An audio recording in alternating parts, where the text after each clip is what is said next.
Hello everyone, I'm Batuhan from Mobidictum. Today we have Teis Anker Mikkelsen from Unleashed, the product behind the company behind Unleashed is Multiscription from Denmark. Hello Teis. Hey Batuhan, thanks a lot for having me. Thank you for joining. So let's start with what is Multiscription, Unleashed, and just quick overview for the product and the company behind, and a little bit about yourself. Then I will go to my questions regarding the product. Absolutely. So Multiscription is a company that makes subscription services, and our first service is Unleashed. And Unleashed is a subscription service for mobile games focused on free-to-play. The idea is that you sign up for the subscription in one game, and that gives you access to benefits in all the games. And that's exactly sort of the key thing in what we do, is that we're not a sort of a walled garden. We're a flexible monetization model.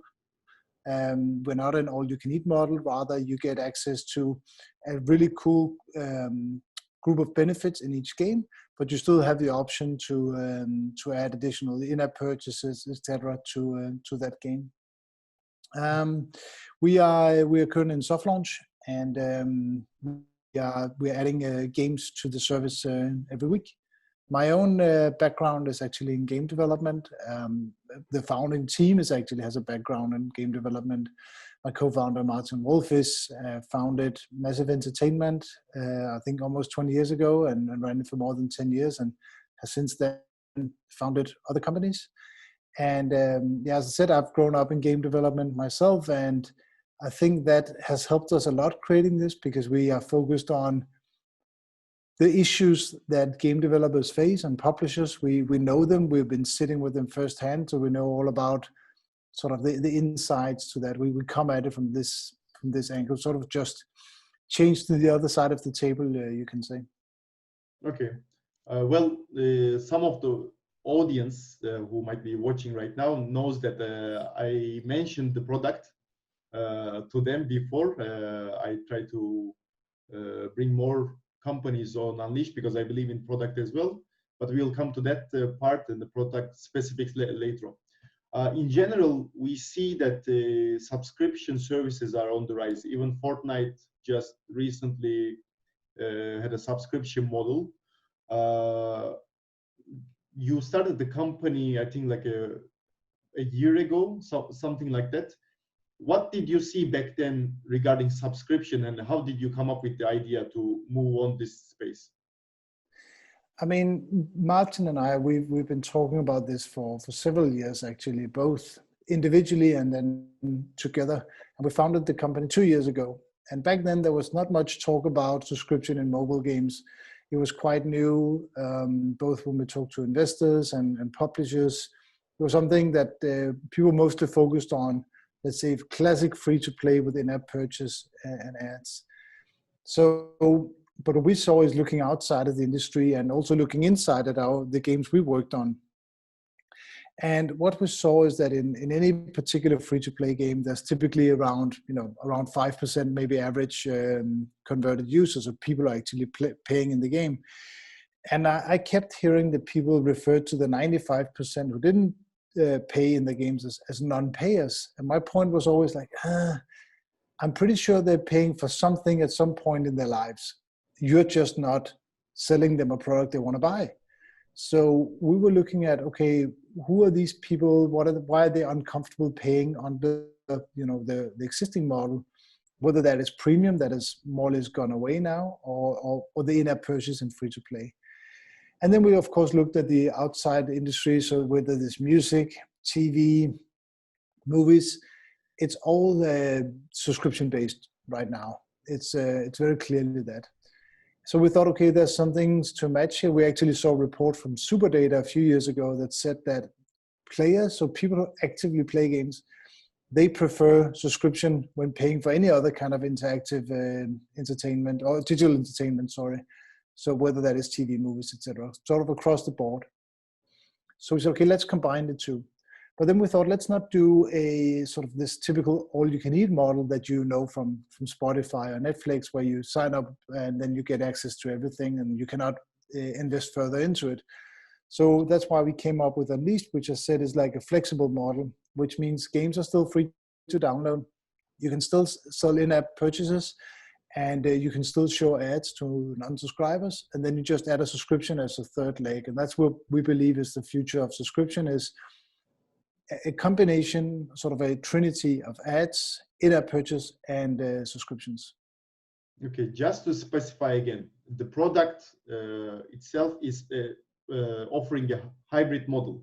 So yeah, if you subscribe, you still have additional monetization, and if someone doesn't subscribe, you can the player can still play the game without any issue. Yes, exactly. And one of the key points is that monetization in games, because games are different from music and TV, we should also make sure that the model is different. So if you and I sit down and listen to the same song, it's 3.5 minutes for both of us. You can't add extra instruments, and you can't do anything to get sort of an enhanced experience. It's very linear, and there's no difference in it. But with games, even in very linear games, we still get a different experience. And that means we should still be allowed to invest as much in it as we want. Some people would be happy with just playing a free version and just getting ads. A lot of people would be happy just buying maybe 1 or 2 in-app purchases. I think a larger group would be happy buying a subscription. And out of those, a chunk of those will be interested in still investing more into it. We've seen this in games we have worked on ourselves, but also just in the industry at large, we're still seeing it. You mentioned Fortnite is a good example of this. There still sells V-Bucks on top of their subscription. I think we should do that. Actually, one thing we recommend, it's going to be interesting to see how they implement it, is that you should have a discount on your in-app purchases for subscribers. This is known from social casinos, been doing this for a long time. But also if you think about Amazon Prime, which is probably the model that comes closest to what we're doing, is that you get a lot of benefits like next day delivery, free shipping, all that kind of stuff. But you only get those benefits if you're actually spending. Like if you need to spend on Amazon to get those. And what we've seen the data there, and actually Ubisoft had similar data showing that people spend more after they become subscribers. And it's quite a lot more people start spending because they have already sort of bridged the gap of converting and starting spending, and they want to build on top of what they already have. So that's exactly how the model works, as you explained. I think when a customer player commits for subscription, then of course, I think psychologically they tend to spend more because they already committed inside, right? Exactly. There's a lot of psychology around that, and there's lots of behavioral economics and all that goes into this detail. And the hardest part is doing the first conversion, of course, but then repeat spending is actually also hard.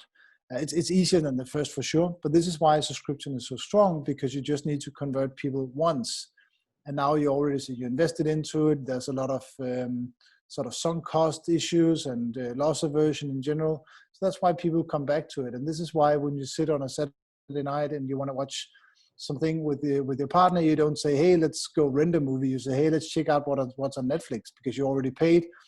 So it's actually proven quite a lot is that subscription improves retention because people go back to where they have already paid. We've seen this subscription is not that new in games. We've seen, obviously, World of Warcraft used to have a very successful subscription back in the day. And people would go back and play that game because they already paid for it. So I'm going to play it some more because I already paid. I'm going to do that. So that's a very normal thing. This is why subscription is really, really sticky business model. Okay. So the developers, the publishers should understand that the product is differentiated from Google Pass and Apple Arcade, because they also had the freedom to monetize extra with for example, rewarded ads, in-app monetization, like in-app purchases, and it gives the freedom to just improve the player experience by monetizing itself. Exactly, it's a very different model from that. And again, theirs is a walled garden that you have to pay to play any of the games. Of course, there's a short free trial, but in general, you have to pay to be able to play. Ours is focused on free to play, So you can still play the games, you can still enjoy them, you still say you can use the ad model if you want. So it's a much bigger audience we're reaching with this model. And another thing that's interesting for our model is that because people sign up through one game, that gives benefits in all the games. So let's say you sign up in game A. This could be Flow, one of the cool games we have out live now. You sign up through that game, you play it for some time, a couple of months, and you want to try something else. And you go into our app and you see what else is there. And then you pick up another cool game we have, which is called Carpet Drift, and you start playing that. So what happened there was that Carpet Drift, they just got a new user through Unleashed. That was totally free. They didn't pay anything for that. It was just a person, using our app to find this game and download it from there. So not only that, it's a paying user because the person is a subscriber. So Carpet Drift now get revenue share on that user without having to convert that user. So that's a huge benefit of being part of such a network, is that you get a lot of users for free that are already paying users, which is again a huge benefit to publishers. Yes, because you already have committed players and they want to explore the new games in the platform because they are already subscribed, and it will just add additional traffic source to new games. Exactly. Well, I read one article now I have my notes, between 2016 and 2018. It's okay, 2 years ago, but developers using subscriptions saw earnings grow 4 times more. Plus, in the game industry biz article, this is more recent, the 35% of gamers have subscription service. I think this survey was done before Fortnite news. I think now this is completely different. And some of the mobile games, they have their subscription model itself. What do you offer the data shows that this is a trend, like subscription, that people want to subscribe, they want to commit, they want the extra value. But there are already some mobile games who are managing their own subscription. Mm-hmm. What do you provide to them? What other benefits can you provide to them? So I think the major benefit, we talked about the whole being part of a network just before. Like, you get new downloads from users totally free from people who are more, positively inclined towards your game because they're already subscribed to the service. Not only that, these completely free new users you get, they're already subscribing. So you already get that converted user. So it's much higher, I don't like to say high quality user, but you know what I mean. Like, it's users who are, you would rather have that than pay, I don't know how much to get a potentially spending customer into your game. I think that's a major thing. And I think, so that's once you're already in there. But once you think about converting users, like you want to sell them a subscription, you can of course sell them your own subscription for your game, and a lot of companies and games are successful in this. But what we can offer is basically you can offer a lot bigger portfolio of games. Like, you can offer something you couldn't otherwise do because you get access to all these other games. And the reason why that's important is because we all have a loss aversion. That's one of the psychological factors at play here. And this loss aversion means that we are unwilling to spend when we could have it for free. But when you add a lot of extra games to a lot of other content, it becomes easy for people to say, you know what, I'm going to try this out, because even if I stop playing the game that I'm currently playing, I still get benefits in all these other games. So it's still, I'm not losing my subscription money, so to speak, if I stop playing this game, because there's so much other things for me to do. So I think one of the things that, so again, you can run your own subscription model, and you can actually run your own subscription model alongside Unleashed if you want in your game, and you can see which performs better. But I think one thing that some people maybe misunderstand is that when you see a publisher that has that is developing a typical type of games, typical genre, and they're just building on what they already have, is that you could think about doing a publisher-wide subscription for that. So basically sign up for that publisher's portfolio. But that's not how players play games. You typically don't play 4 endless runners. You typically play 1, and then you play like a strategy game or a switcher game, match 3, whatever it is.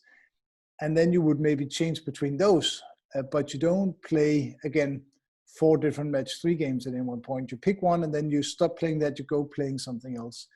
But since a lot of publishers, they, as I said, they make the same kind of game, that means there's very little overlap between the users of these games. So it doesn't really make sense for a user to sign up to a portfolio from just one publisher when it comes to mobile games. You could ask, but what about EA and Ubisoft? They are very successful in their subscription services. But now we're talking about a different type of publisher. If you look at EA, so many different types of games. I mean, you can play shooters, you can play sports games, you can play, all kinds of games. You can play The Sims. And that means they have this wide portfolio of games where you can really pick a lot of things. If they only had 5 different football games, I don't think they would sell as many subscriptions. But they have 1, and that's enough. So yeah. If we want to summarize, I think if a mobile game publisher has its own subscription service, at any moment the player can tell, okay, I'm not playing this game anymore, so why I pay this subscription money, right?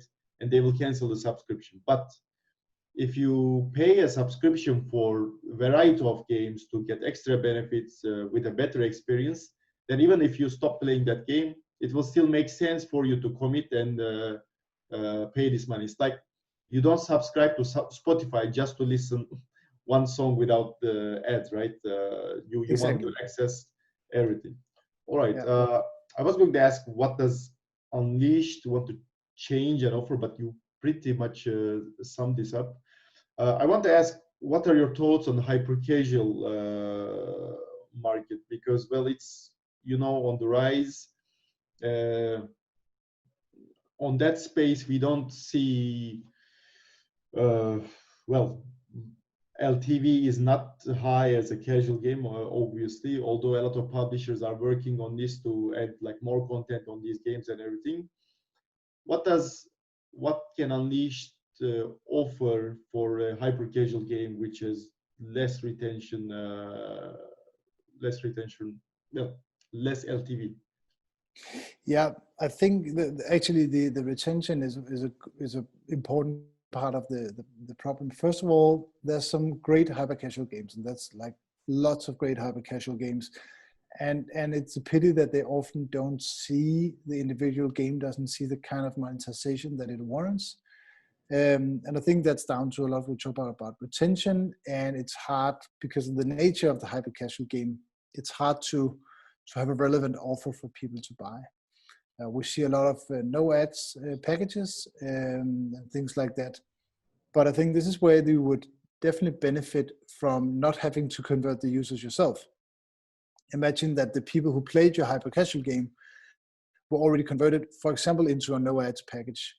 So I think this is where we can offer something because we have such a wide portfolio of games in our network. We can offer games to players, games that are really good at converting. There are different kinds of games that are good at that, but for example, Forex are really good at that. These match 3 games are really good at that. So there's a couple of genres that convert really well. And by adding those, we can convert users through that. And when they then pick up a hyper casual game, they're already converted. So by this, the hyper casual developers can sort of piggyback on the work that's being done by others and get this revenue share. And I think it's a question of people don't play only hyper casual games. There are probably some people who play only strategy games or only something else, but there's very few that only play hyper casual. It's sort of an addition. It's part of the sort of the group of games that you would play regularly over a month, which is typically 2 to 3 around that for any particular gamer. So you typically pay for one of the other games, and then you don't pay for that. So if you add that into the mix, we have that nice mix in our portfolio. This is where you can focus on making a really fun some might say addictive game, and then leave the monetization to us. Okay, got it. What are your thoughts on the subscription model's future? Well, obviously this is a subscription-based model, so you believe in it. But what do you think on the in the gaming industry level in general? How fast it will grow? Maybe it will be the main source of monetization. What do you think? But actually, it's fun you say that since I'm making a subscription model, it's obvious what I think. But what we're actually saying is that it will not replace ads. It will not replace in-app purchase. So where free-to-play clearly replaced premium as a business model for mobile games, we don't think that it's an additional tool, it's additional revenue stream, and it's a different thing you can add to your monetization mix. You can have this hybrid model.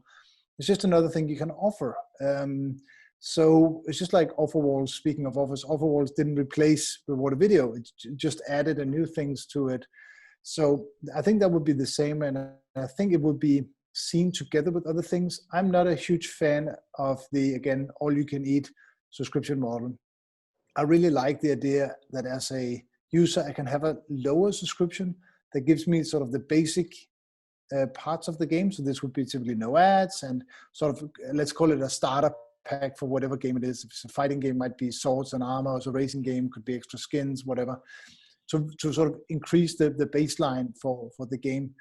And then being able to spend on top on those games I want to invest even more into. I think that's something for a consumer that's really strong. Obviously, we see subscription economy growing a lot outside of games as well. Obviously, not just in B2B, where it's been very strong for years, but in B2C as well. Going outside of digital entertainment, you can get so many different things on subscription now, from razor blades to whatever. It's all there. You can subscribe to. There's so many subscriptions you can have out there, and so I think it will probably see some changes in a couple of years, but it will be adjusting. I don't think subscription is going away, because it's such a strong model for both consumers and companies, because you're building a relationship. And I actually did a talk about that for Pocket Gamer some time ago, where I talked about seeing subscription as a relationship, because you're building on top and you're tying yourself more and more together into this. And it should be built that the more you invest, the more you get back. There should be both ways. So the consumer should really feel that they are getting more by doing more. A good example of this, typically when you have rewarded video ads today in a game, you would get less and less rewards the more you watch. But in a subscription, you should actually turn that on its head and say, the more you engage with us, you should get more rewards. So that's even down to giving more rewards for watching video ads. And I know a lot of people are pulling hair out. I say, how can I do that? Because I don't get paid the same. It's not worth the same, all that stuff for my balance in my economy. But that's just something you have to figure out, because that's the kind of, there should not be diminishing returns in the relationship, right? It should be building on top to make it stronger and stronger, better and better, and unlocking more and more. So again, if you've been subscribing to something for a certain period of time, give more benefits, give gifts, give all these things. Remember to treat your subscribers as well as you treat your non-subscribers. So if you do something special for people who are not subscribers right now to get them to subscribe, remember to sort of nudge those benefits to the subscribers as well. So they don't feel that they would be treated better if you weren't already in this relationship. Again, going back to that analogy, you can imagine how that would work in a normal relationship. If you gave more sort of focus and interest to the people you're not in a relationship with, that would be trouble for you for sure. That's a great summary. Don't take it for granted. If anyone subscribed, just make the relationship stronger, add more value, and smoothen the experience. Exactly. Well, Unleashed is on soft launch right now. If any game publisher is interested, I'm adding the contacts and details in the description below. Teis, thank you so much. Thank you for your time, and see you when the product goes full release. Absolutely. Thanks a lot. It's been a pleasure. Thank you. Thank you.